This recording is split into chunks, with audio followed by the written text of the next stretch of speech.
Welcome back. Today we're diving into a unique and at times unexpected world of animal ownership again. While many of us adore our pets, there are rare instances where the tables turn and the creatures we care for take an unexpected turn. Well, that only makes sense in the essence that we have actual pets. Now, some people have unordinary pets, which I would classify not as pets at all. Today we'll be looking at two different cases which include big cats, tiger and a lion. And our last case of the day will be culminating into a surprising twist ending, which involved an unlikely culprit, a majestic deer. Cynthia Lee Gamble of Danforth Township in Pine County, Minnesota, was a woman who loved wildlife. She edited and wrote wildlife documentaries and was involved in television and feature films. She raised, trained, and filmed wolves, wolverines, coyotes, and foxes. Cynthia seemed to have a particular interest in tigers. Before her death, she had kept tigers on her property for at least a decade, and they had never created problems for her. Even the fact that Cynthia was not a novice at keeping wild cats could not keep her safe and alive. On the fateful day of her death, she was cleaning a Bengal tiger's cage and accidentally left one of the drop doors open, exposing her to an attack from behind. The tiger quickly took the opportunity to maul her to death. Like the previous case, unfortunately, this next one is also about forgetfulness while cleaning a wild animal's cage, led to the death of Al Abel.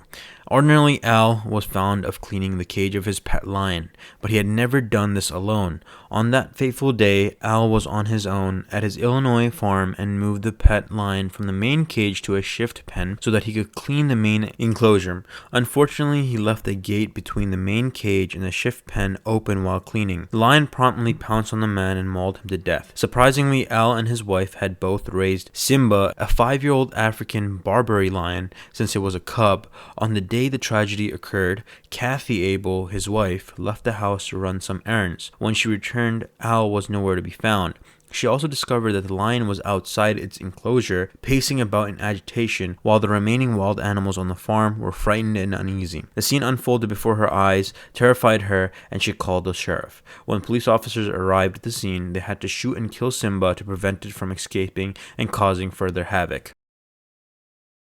Our last case is the most surprising one. Gerald Rushton, an East Texas man who raised exotic deer on his property, went into the animal's pen to feed it, only for it to get aggressive and attack him. Gerald was mauled to death right in his backyard. Family members who witnessed the attack alerted authorities, but Gerald could not be saved. He died from excessive blood loss when the deer pierced him with his antlers. The man raised the deer illegally as authorities did not issue permits for citizens to keep red stag in their homes due to extremely wild nature of the animal. On the day Gerald died, the deer was also killed by responding deputies. My condolences go out to all the family members of all of the victims that were involved. As again, I would say that we need to be careful in the animals that we pick as our pets and the animals that we interact with. And if we do interact with dangerous animals, we need to be extremely, extremely careful, no matter how well we've been acquainted with them.